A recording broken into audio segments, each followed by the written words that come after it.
안녕하세요. 혹시 우포사타라고 들어보셨나요? 이게 그냥 고대의 어떤 종교 의식처럼 들릴 수도 있는데요. 사실은 쉴 틈 없이 바쁜 오늘을 사는 우리한테 정말 필요한 마음 대청조의 날이 될 수 있습니다. 오늘은 이 고대의 지혜, 우포사타를 통해서 우리가 어떻게 정신을 새롭게 재충전할 수 있는지 한번 알아보겠습니다. 우리가 보통 휴일이나 공휴일이라고 부르는 날들 있잖아요. 혹시 그 날들의 진짜 목적에 대해 생각해 보신 적 있으세요? 그냥 단순히 일을 쉬는 걸 넘어서 이 거룩한 날이 우리에게 주는 진짜 의미는 과연 무엇일지 오늘 그 답을 한번 찾아가 보려고 합니다. 자, 불교의 우포사타를 제대로 이해하려면요. 그 뿌리부터 거슬러 올라가야 합니다. 바로 고대 인도의 베다 전통인데요. 원래 있던 하나의 문화적인 관습이 어떻게 전혀 다른 의미를 가진 수행으로 변모했는지 그 아주 흥미로운 여정을 같이 따라가 보시죠.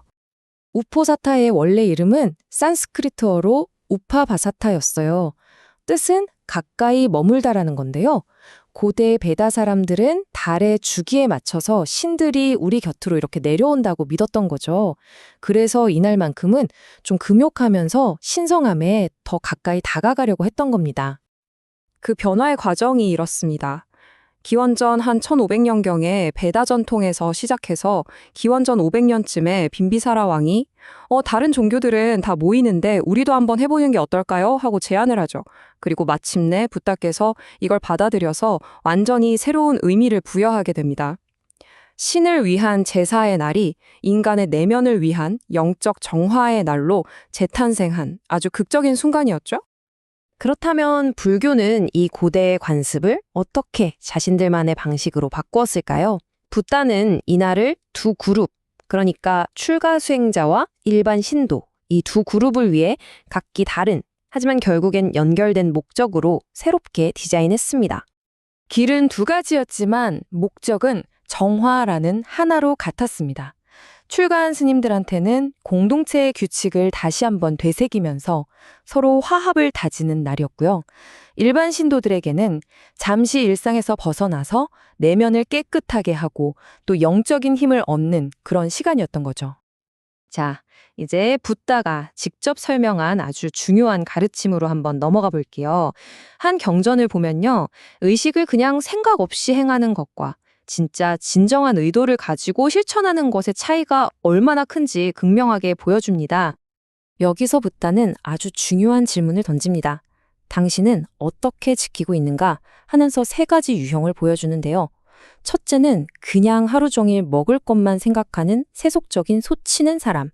둘째는 규칙에만 얽매여서 본질을 놓치는 형식적인 니간카. 그리고 마지막이 바로 마음을 정화하는 데 온전히 집중하는 성자들의 준수입니다. 핵심은 명확하죠. 중요한 건 겉으로 보이는 행동이 아니라 바로 그 순간의 마음 상태라는 겁니다. 그럼 그 성자들의 준수라는 건 구체적으로 어떻게 하는 걸까요? 지금부터 그 세부 사항을 살펴볼 건데요.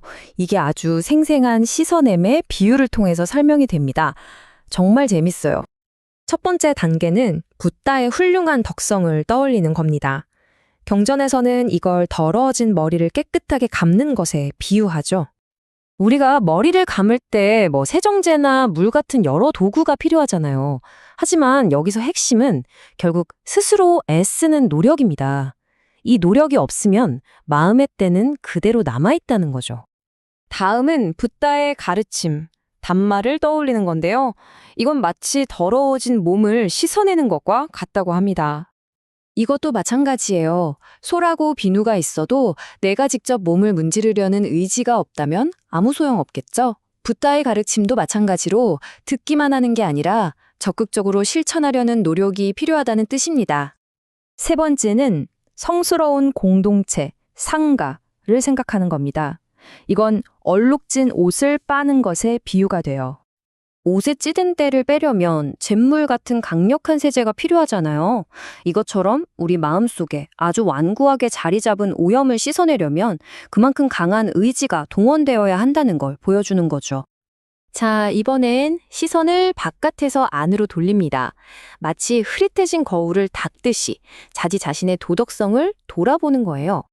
기름과 재로 거울을 쓱쓱 닦아서 다시 빛을 되찾게 하듯이 내가 행했던 선한 행동들을 되새기는 그 노력이 우리 마음의 명료함을 가져다 준다는 겁니다. 마지막 준비 단계는요, 불순물이 섞인 금을 재련하는 것과 같습니다. 신성한 존재들을 떠올리면서 영감을 얻는 과정이죠. 한번 상상해 보세요.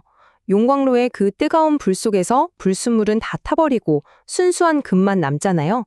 이 복잡하고 힘든 과정은 우리 마음을 순수하게 빛내기 위해서 그만큼 강렬한 정신적 집중과 노력이 필요하다는 걸 상징합니다. 자, 이렇게 5단계의 정화를 거쳐서 마음이 완전히 준비가 되면 마침내 우포사타의 가장 핵심적인 부분에 도달합니다. 그건 바로 하루 동안 완전한 깨달음을 얻은 존재인 아라한처럼 살아보는 겁니다. 그 방법은 바로 이 8가지 계율을 지키는 거예요. 근데 이건 그냥 하지 말라는 규칙 목록이 아닙니다. 훨씬 더 중요해요. 각 계율을 지킬 때마다 마음속으로 이렇게 다짐하는 겁니다. 나는 지금 이 순간 아라한을 본받고 있다. 하루 동안 깨달은 존재의 삶을 직접 살아보는 아주 강력한 체험적 수행인 셈이죠. 자, 이제 이 고대의 수행법을 오늘날 우리 삶으로 한번 가져와 보겠습니다. 2500년도 더 된 이 가르침이 지금 우리에게는 어떤 의미가 있을까요? 경전에 정말 놀라운 말이 나옵니다. 세상의 모든 보와 권력을 다 합쳐도 이 8가지의 계율을 지키는 우포사타의 가치에 비하면 16분의 1에도 미치지 못한다고 말이죠. 이건 물질적인 가치로는 도저히 측정할 수 없는 내면의 평화와 정화가 얼마나 소중한지를 아주 강력하게 강조하는 겁니다. 그래서 마지막으로 여러분께 이 질문을 던지고 싶습니다. 스마트폰 알림이 쉴 새 없이 울리고 끝없는 정보의 홍수 속에서 살고 있는 우리, 여러분은 자신만의 우포사타, 즉 마음을 정화하는 날을 어떻게 만들어 가시겠습니까? 단 하루만이라도 온전히 내면을 돌보는 시간을 갖는 것, 그것이야말로 이 고대의 지혜가 우리에게 주는 가장 현대적인 선물이 아닐까요?